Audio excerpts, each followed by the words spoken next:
নমস্কার, শুভ সন্ধ্যা। একটা নতুন ভিডিও নিয়ে এলাম। নৌকো পূজা, স্থান দত্তগ্রাম, টিকরপাড়া, নিলামবাজার, জেলা করিমগঞ্জ।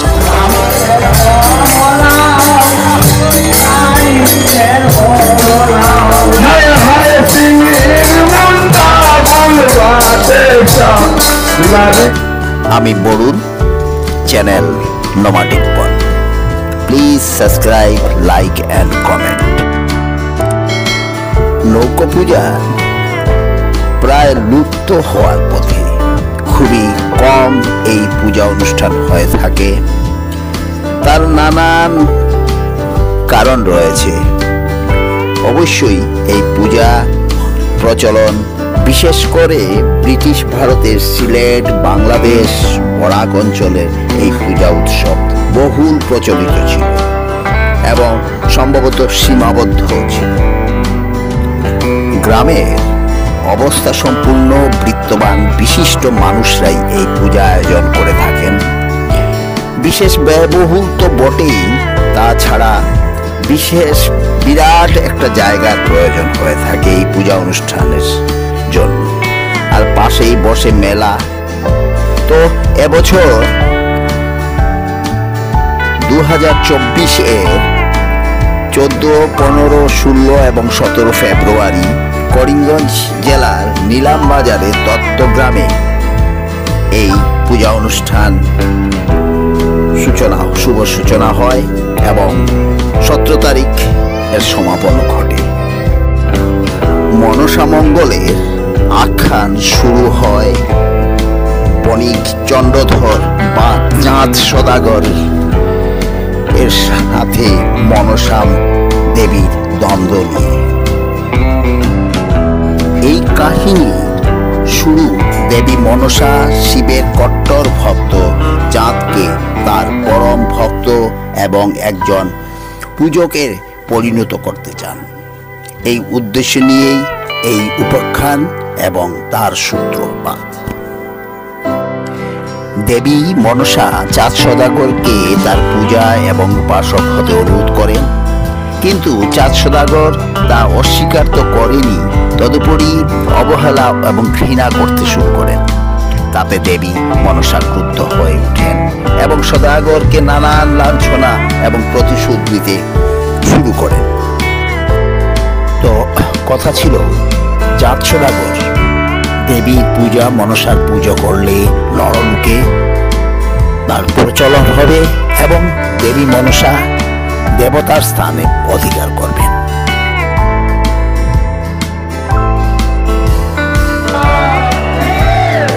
এখানে পূজার কীর্তন, পূজার গান হচ্ছে, যা মনসা মঙ্গলের মূল কাহিনী বর্ণনা করে গীত আকারে। এবং এটা একটা লোক সংস্কৃতি, লোক কথার একটা লোক সংস্কৃতির একটা অঙ্গ, যা প্রায় লুপ্ত হওয়ার পথে। বরাক অঞ্চলে তথা ব্রিটিশ ভারতের সিলেট অঞ্চলের তথা বরাকের এই মূল সংস্কৃতি, লোক সংস্কৃতির একটা বিরাট অবদান, বিরাট অনুষ্ঠান, বিরাট অঙ্গ এই পূজার কীর্তন বা পূজার গান। দেবী মনসা এই অবজ্ঞা অবহেলার প্রতিশোধ নিতে চাঁদ সদাগরের 6 ছেলে এবং কনিষ্ঠ পুত্র 7 ছেলে, কনিষ্ঠ পুত্র লক্ষিন্দরকে সর্পদংশনে হত্যা করেন এবং চাঁদ সদাগরের 7 ডিঙ্গা, 7টি জাহাজ, বাণিজ্য জাহাজকে সমুদ্রে ডুবিয়ে দেন। তারপর সেই লক্ষিন্দরের স্ত্রী বেহুলার এই বীরাঙ্গনা নারীর নানান বীরত্বের কাহিনী এই মনসা মঙ্গলের মধ্যে বর্ণিত হয়েছে।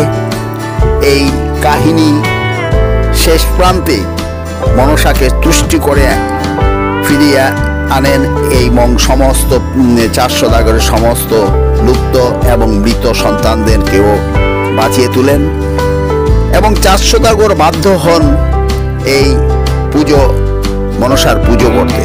তো কন্ডিশন ছিল যে উনি বাম হাতে পূজা করবেন, কারণ ডান হাতে তিনি শিবের পূজা করেন, সেই হাতে মনসাকে পূজা করবেন না। মনসা দেবী তাতেই সন্তুষ্ট হন এবং তাকে বরদান করেন। তো এবং 7টি ডিঙ্গা, সেই 7টি নৌবহর বাণিজ্য ডিঙ্গা, বাণিজ্য জাহাজ যা জলে ডুবিয়ে দিয়েছিলেন, তাও উনি আবার পুনরায় ফিরিয়ে দেন। তখন সমস্ত দেবীরাও সেই জাহাজে আসেন, আর সেই জাহাজের মধ্যেই যে পুজো হয় তাকেই নৌকা পূজা বলে বর্ণনা করা হয়েছে। তো ওই হিসাবেই এই পুজোকে নৌকা পূজা বলে এবং নৌকা পূজাতে সমস্ত দেবদেবী, শিব থেকে শুরু করে লক্ষ্মী, গণেশ, কার্তিক, শিব, দুর্গা, নানান দেবতাদের এখানেই পুজো হয় নৌকোর মধ্যে, তাকে নৌকো পুজো বলা হয়। তো কথা বলতে বলতে আমরা এসে গেছি যেখানে মেলা হচ্ছে, মেলা উৎসবের দিকে, এবং ঘুরে ঘুরে দেখছি। তো আগে বলেছি গ্রামাঞ্চলের, তো সন্ধ্যার পর আর শেষ দিন, তাই দর্শক সংখ্যা অনেকটাই কম, আর শীতটাও আজ বেশ পড়েছে।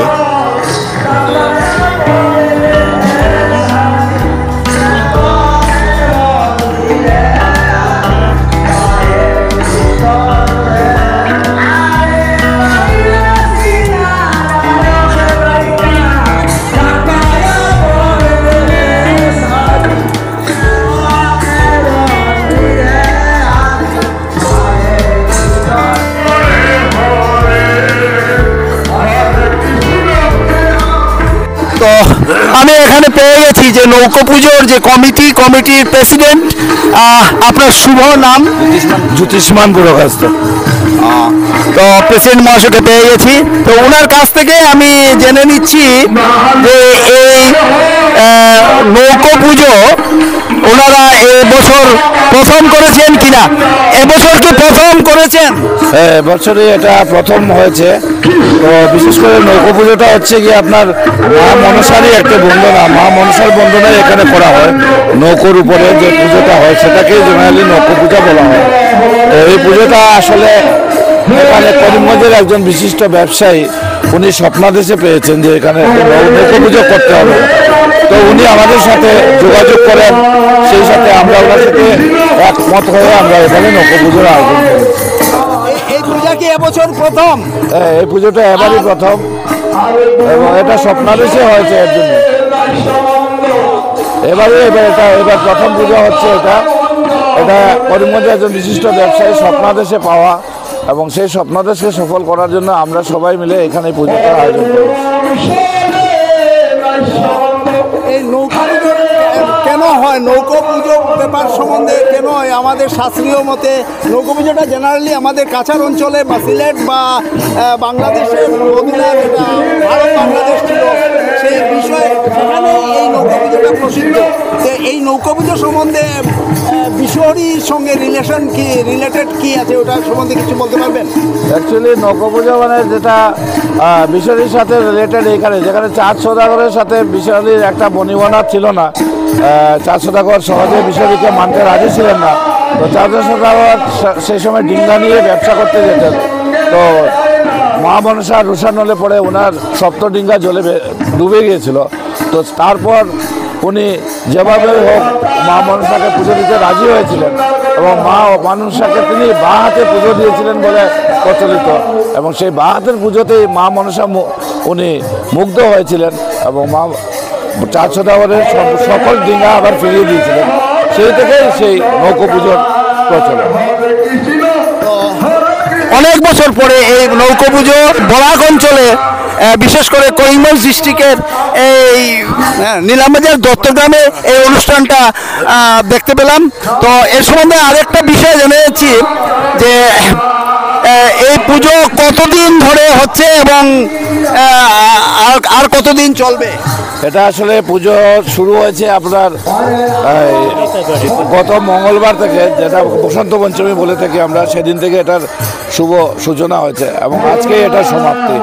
আজকের পর পুজোর যে আমাদের যে আনুষ্ঠানিক যে পুজো সেটা আজকে শেষ হয়ে যাচ্ছে।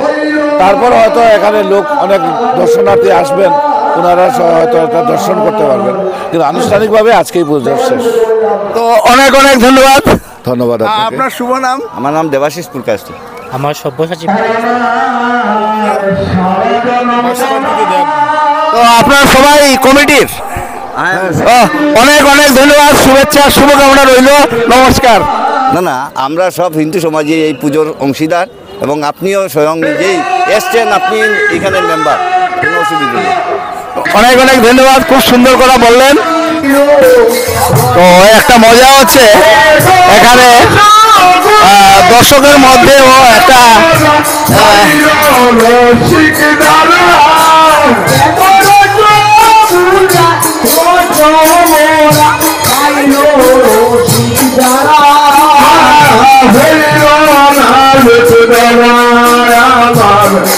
ধামাল নাচ ওনারা নৃত্য করছেন।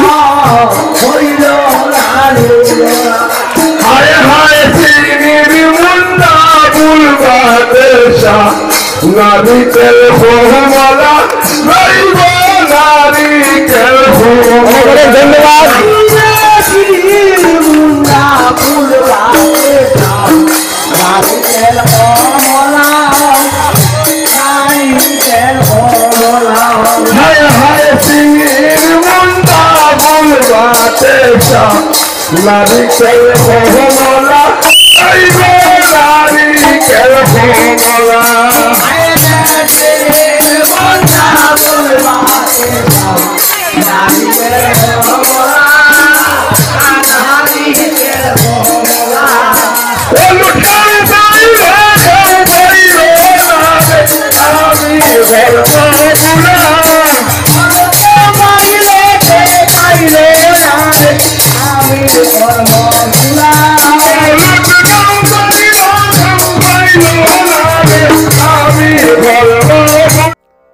তো আজ এখানেই শেষ করছি, বিদায় নিচ্ছি। খুব খুব ভালো থাকবেন, সুন্দর থাকবেন। নমস্কার, শুভেচ্ছা, শুভকামনা।